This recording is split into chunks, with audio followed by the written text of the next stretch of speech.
Hello दोस्तों, welcome back to my channel. दोस्तों, आज की वीडियो बहुत ही इंपॉर्टेंट है क्योंकि प्रीवियस ईयर के क्वेश्चन एग्जाम में पूछे ही जाएंगे। ठीक है, तो आज हम लोग सॉल्व करेंगे। साइंस का है ये, और ये इसका एग्जाम हुआ था 20/12/2021 में। ये वाला पेपर आया हुआ था। ठीक है, तो क्विक रिवीजन है, बहुत जल्दी करेंगे, ज़्यादा टाइम नहीं लेंगे इस पर, और पूरे 30 क्वेश्चन हैं।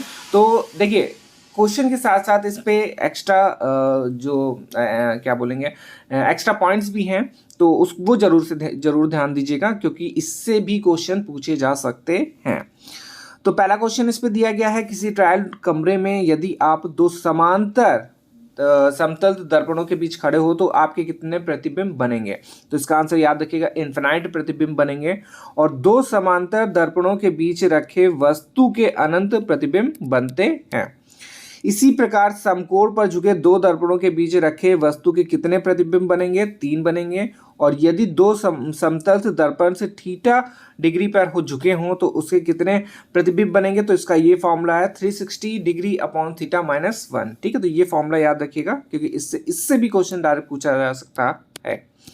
नेक्स्ट क्वेश्चन है, एक परख नली जिसमें हाइड्रोक्लोरिक अम्ल है में तांबे का एक टुकड़ा डाला जाता है, इसके लिए निम्न में से कौन सा कथन सत्य होगा। ठीक है, तो इसका आंसर क्या हो जाएगा, नो रिएक्शन, कोई भी रिएक्शन नहीं होगी।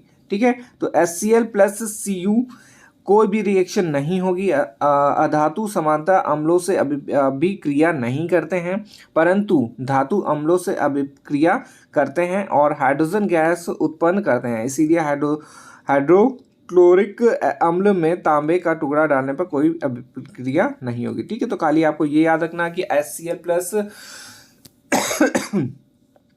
तांबे मतलब ये ऐड करेंगे तांबे को तो क्या होगा, कोई भी रिएक्शन नहीं होगी। फिर इसके बाद थर्ड क्वेश्चन दिया गया है, यह देखा गया है कि वर्षा ऋतु में कॉपर के एक पात्र का क्षय होकर यह बनता है, तो क्या बनता है। तो इसका आंसर हो जाएगा B options, copper hydroxide और कॉपर कार्बोनेट को हरी परत। ठीक है, तो इस पे क्या दिया गया, ये रिएक्शन दी गई है, इसको आप लोग देख लीजिएगा। ठीक है, काफ़ी इंपॉर्टेंट, तो वैसे तो बस ये है कि देख लीजिए, कोई भी क्वेश्चन कभी भी किसी टाइम भी आ सकता है ये। ठीक है, तो ये वाला पॉइंट आप लोग देख लीजिएगा। फिर इसके बाद नेक्स्ट पॉइंट दिया गया है इस पे, निम्न में से कौन सा घरेलू पदार्थ लाल लिटमस को नीला करेगा। तो ए 1 नंबर पे दिया गया है बेकिंग सोडा, सेकंड में दिया गया विनेगर, थर्ड में दिया गया है लेमन जूस और फोर्थ में दिया गया है ब्लीच। तो इसका ऑप्शन देखिए कौन सा हो जाएगा, फोर्थ ऑप्शन इसका सही हो जाएगा, 1 और 4, मतलब कि बेकिंग सोडा और ब्लीच इसका आंसर सही हो जाएगा। ठीक है, पॉइंट देख लेते हैं। सबसे सामान्य रूप से उपयोग किए जाने वाला प्राकृतिक सूचक क्या है, लिटमस है। इसे लाइकेनो शैक से निष्कर्षित किया जाता है। आशुद्ध जल में इसका रंग क्या होता है, रंग माव नील क्षीण होता है। जब इसे क्षारीय विलयन से मिलाया जाता है तो यह किस पे हो जाएगा, नीला हो जाता है। क्षारक लाल लिटमस को नीला कर देता है और दिए गए विकल्पों में ये ठीक है, तो ये बस इंपॉर्टेंट है, बस ये याद रखिएगा, फर्स्ट और फोर्थ इसका आंसर हो जाएगा।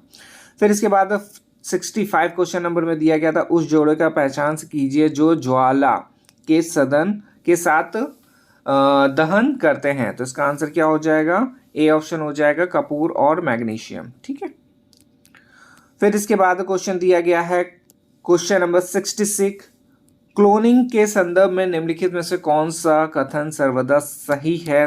तो इसका आंसर हो जाएगा बी ऑप्शन, और बी में दिया गया ओनली सेकेंड। तो इसका मतलब क्या है, इसमें किसी कोशिका, किसी जीवांत भाग या किसी जीव का सटीक प्रतिलिपिकरण होता है। ठीक है, तो ये देख लीजिएगा, पॉइंट्स आप लोग देख लें।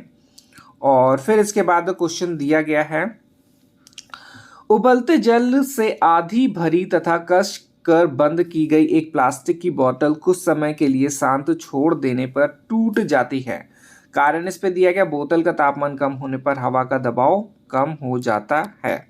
तो इसका आंसर क्या हो जाएगा, ए ऑप्शन, बोथ ए और आर जो दोनों कथन और कारक ये जो दिए गए हैं, अभिकथन और कारक दोनों सही हैं। ठीक है, एक दूसरे की व्याख्या करते हैं। तो इसका आंसर क्या हो जाएगा, ए ऑप्शन हो जाएगा। फिर इसके बाद दिया गया है क्वेश्चन नंबर 68 और क्वेश्चन में है चूज द इनकरेक्ट स्टेटमेंट, गलत जो कथन है उसको चूज करना है इस पे, तो डी ऑप्शन इसका सही हो जाएगा, मतलब डी ऑप्शन गलत है। निकल से एवं से कोबाल्ट चुंबक से आकर्षित नहीं होते हैं। ठीक है, तो इस पे जो पॉइंट्स दिए गए हैं उनको भी देख लेते हैं। यह कथन गलत है कि निकेल और कोबाल्ट से चुंबक से आकर्षित नहीं होते हैं, क्योंकि चुंबक कुछ पदार्थों को आकर्षित करता है जबकि कुछ पदार्थ चुंबक की ओर आकर्षित नहीं होते हैं। जो पदार्थ चुंबक की ओर आकर्षित होते हैं वे चुंबकीय पदार्थ कहलाते हैं, जैसे लोहा हो गया, निकल हो गया, कोबाल्ट हो गया। और जो पदार्थ नहीं होते हैं उसको आज चुंबकीय पदार्थ कहते हैं, जैसे प्लास्टिक हो गया, कांच हो गया। गर्म किए जाने हथौड़े पीटे जाने एवं से ऊंचाई से गिराए जाने पर चुंबक अपने गुण धर्म खो देता है। ठीक है, तो ये पॉइंट इंपॉर्टेंट है। बार चुंबकों को जोड़ों में इस तरह रखना चाहिए कि विजातीय ध्रुव एक साथ ना हो। ठीक है, नॉर्थ नॉर्थ ना हो, साउथ साउथ ना हो। चुंबक के समान ध्रुव एक दूसरे को विकसित करते हैं। तो तीनों पॉइंट इंपॉर्टेंट है मैग्नेट के हैं ये। और फिर इसके बाद क्वेश्चन नंबर 69 है, किसी बिंब को किसी उत्तल लेंस के सामने इस प्रकार रखा गया है कि उसका वास्तविक और आवर्धित प्रतिबिंब लेंस के दूसरी ओर बनता है। यदि उत्तल लेंस के ऊपरी आधे भाग को किसी काले या अपारदर्शी कागज से ढक दिया जाए तो क्या होगा?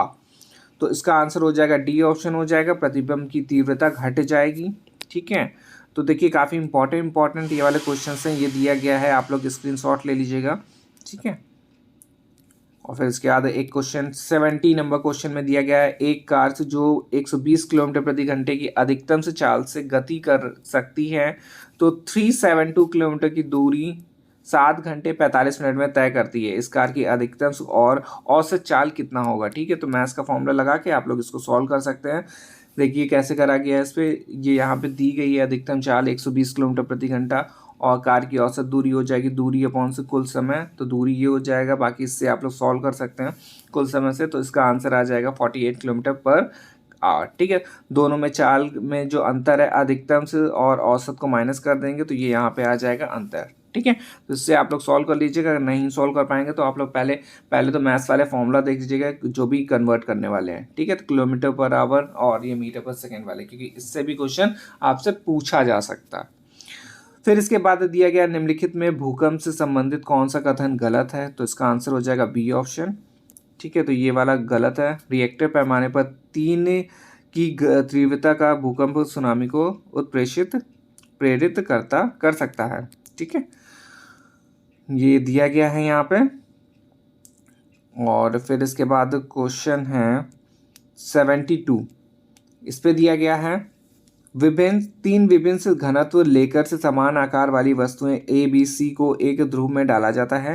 निम्नलिखित परिस्थितियों पर ध्यान दीजिए और इनमें वस्तुओं पर लगने वाले उत्प्लावन बल के आधार पर उन्हें आरोही क्रम में बदलिए। ठीक है, तो 3 ऑप्शन हमें दिए गए हैं, तो इसका आंसर देखिए डायरेक्ट मैं बता दे रहा हूँ, सी हो जाएगा। ठीक है, ए सी बी। तो सबसे पहले क्या हो जाएगा, ए में दिया गया है ए पूर्णतः द्रवमग्न है। फिर इसके बाद सी हो जाएगा, सी के आंसर है, सी के आयतन का 1/2 भाग द्रव के भीतर है। ठीक है, तो ये वाले क्वेश्चंस आप लोग एक बार देख लीजिएगा, सिर्फ रिवीजन के तौर पे है ये, देखिए। फिर इसके बाद एक और इम्पॉर्टेंट है, the major reason for using bakelite for handles of pressure cooking is that, मतलब कि प्रेशर कुकर के हैंडल के बेकेलाइट का उपयोग करने का मुख्य कारण क्या है? तो 4 ऑप्शन है आपके पास, तो इसका आंसर हो जाएगा ए ऑप्शन हो जाएगा, यह उष्मा का कुचालक है। ठीक है, ये पॉइंट दिए गए हैं, एक बार आप लोग देख लीजिए।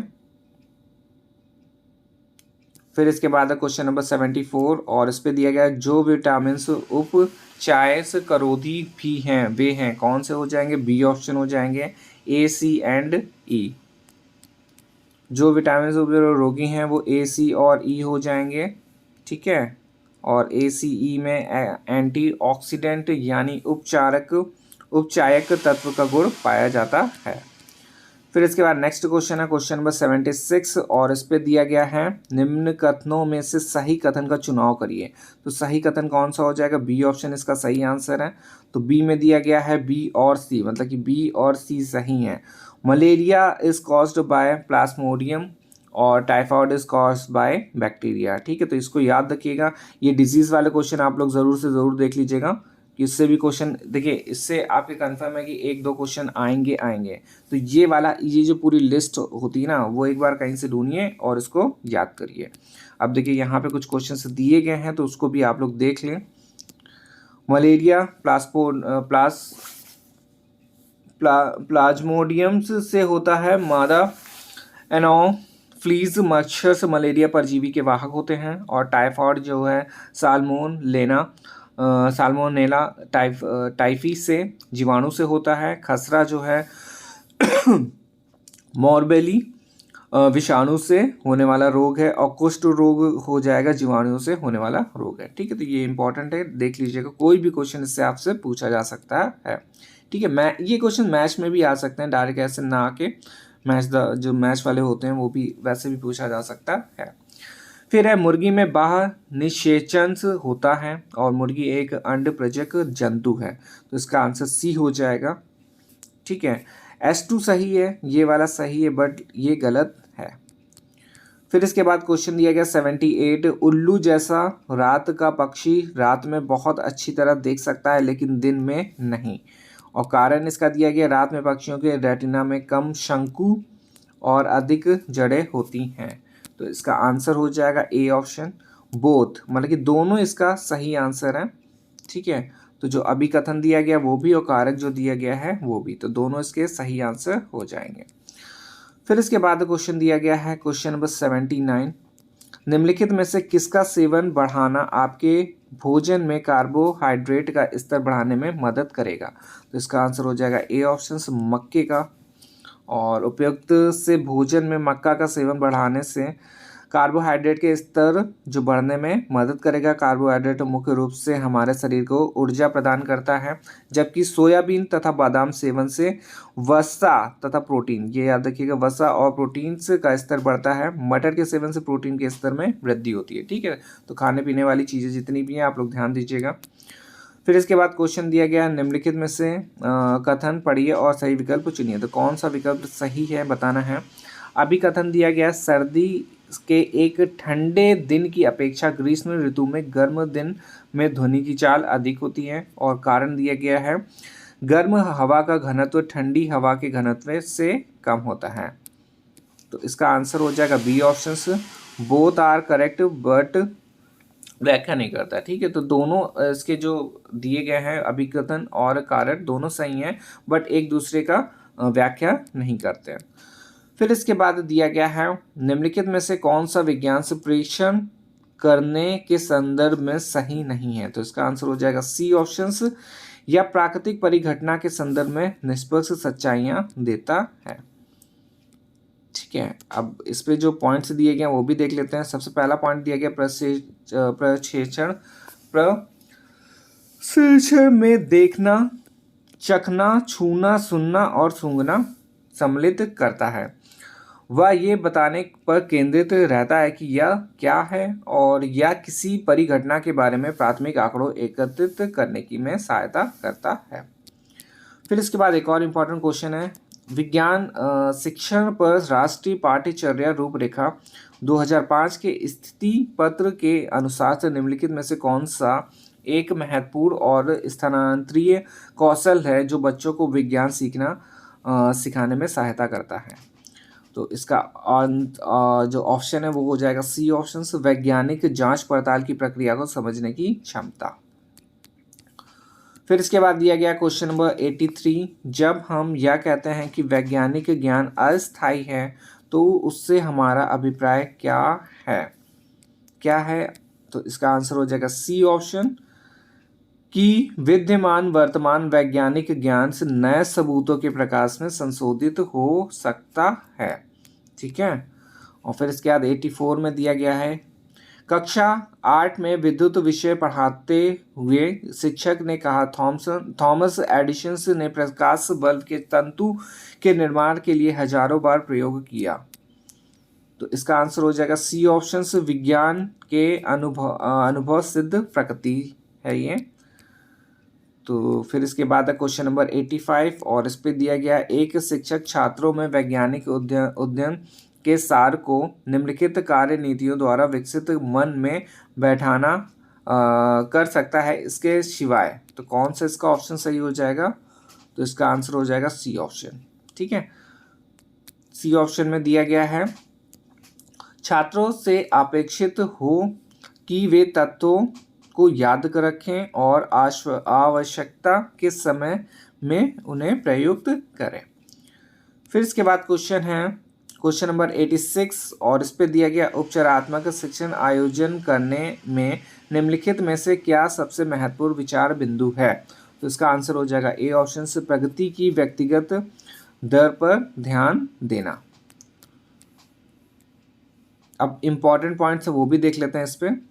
इसकी सहायता में उन्होंने सबसे पहला पॉइंट दिया गया, इससे कमजोर छात्रों को सीखने की कठिनाइयों को दूर करने में सहायता होगी। इससे अध्यापक विद्यार्थियों के दोषों का ज्ञान प्राप्त करके उन्हें सुधारने के लिए प्रयत्नशील होते हैं। थर्ड ऑप्शन में दिया गया, इससे विद्यार्थियों की अंतर्निहित प्रतिभा को विकसित किया जा सकता है। 87 क्वेश्चन नंबर में देखेंगे, कक्षा परख के दौरान से रीना पाती है कि अधिकांश विद्यार्थियों ने एक अवधारणा आधारित प्रश्न के लिए गलत उत्तर लिखा है। निम्नलिखित में से कौन सी रणनीति इस समस्या को संबोधित करने में सहायता कर सकती है? तो इसका आंसर हो जाएगा डी ऑप्शन। और डी ऑप्शन में दिया गया अवधारणात्मक रिक्तियां खोजकर उनके अनुरूप अवधारणा का शिक्षण करें। ठीक है, तो ये इसका आंसर हो जाएगा। और क्वेश्चन नंबर 88 देखेंगे अब हम लोग। इस पे अधिकरण अभिकथन दिया गया है, भ्रांत धारणाओं को संबोधित करने में असंगत घटनाओं का प्रदर्शन से सहायता करता है। कारण दिया गया, असंगत घटनाएं संकलनात्मक बदलाव के लिए संज्ञानात्मक द्वंद्व को उत्पन्न करती है। तो इसका आंसर हो जाएगा ए ऑप्शन। तो दोनों सही हैं और अब कारण जो है सही व्याख्या करता है। फिर इसके बाद है क्वेश्चन 89 और इस पे दिया गया विभिन्न परिस्थितियों में बोए गए बीजों के अंकुरण पर आधारित गतिविधि के दौरान एक शिक्षिका और उसके छात्रों का एक समूह पाता है कि सूखे बीजों ने वृद्धि नहीं की। शिक्षिका छात्रों के समक्ष निम्नलिखित प्रश्न प्रस्तुत करती है। पहला दिया गया, आपके विचार से ये बीज वृद्धि क्यों नहीं कर पा रहे हैं? सेकंड है, इनकी वृद्धि करने के लिए क्या किया जा सकता है? तो इसका आंसर हो जाएगा बी ऑप्शन हो जाएगा परिकल्पना। ठीक है, परिकल्पना करना कौशल को विकसित करने का प्रयास कर रही है, जिससे छात्रों के परिकल्पना की सहायता से निष्कर्ष ढूंढ निकालने में सहायता होती है तथा परिकल्पना सिद्धांत की रचना में सहायक होती है। इस वीडियो का लास्ट क्वेश्चन दिया गया है, निम्नलिखित में से कौन सा वक्तत्व विज्ञान में आकलन करने के संदर्भ में सही है? तो 4 ऑप्शन दिए गए हैं, तो इसका आंसर हो जाएगा बी ऑप्शन, सी और डी। तो सी और डी इस पे सही है। सी में दिया गया गुणात्मक मापदंड अर्थपूर्ण आकलन में सहायता करते हैं और डी में दिया गया हर अवधारणाओं को परखना आवश्यक नहीं है। ठीक है, थ्योरी दी गई है, देख लेते हैं थ्योरी को भी। गुणात्मक मापदंड अर्थपूर्ण आकलन में सहायता करते हैं, हर अवधारणा को परखना आवश्यक नहीं है, हर छात्र के हर नियत कार्य को अभिलिखित करना व्यवहारिक है, और लास्ट पॉइंट दिया गया विज्ञान शिक्षा विद्यार्थियों को उन तरीकों एवं प्रक्रियाओं का बोध कराने में सक्षम हो जिससे रचनात्मक तथा जिज्ञासा को बढ़ावा मिले। ठीक है, तो ये हमारे 30 क्वेश्चंस हो गए और आई होप थोड़े बहुत आप लोगों को याद भी हो गए होंगे।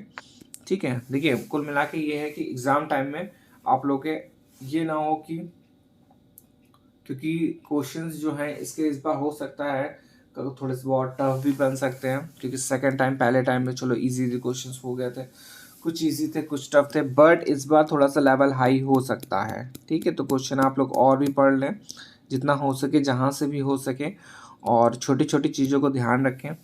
जैसे कि डिजीज़ वाले क्वेश्चंस हो गए, डिजीज़ वाला कन्फर्म है उससे क्वेश्चंस आएगा ही आएगा। मिरर वाला देख लीजिएगा, मैग्नेट देख लीजिएगा, जो भी फिजिक्स के इंपॉर्टेंट टॉपिक्स है उनको देख के ही जाइएगा, और केमिस्ट्री बायो तो है ही।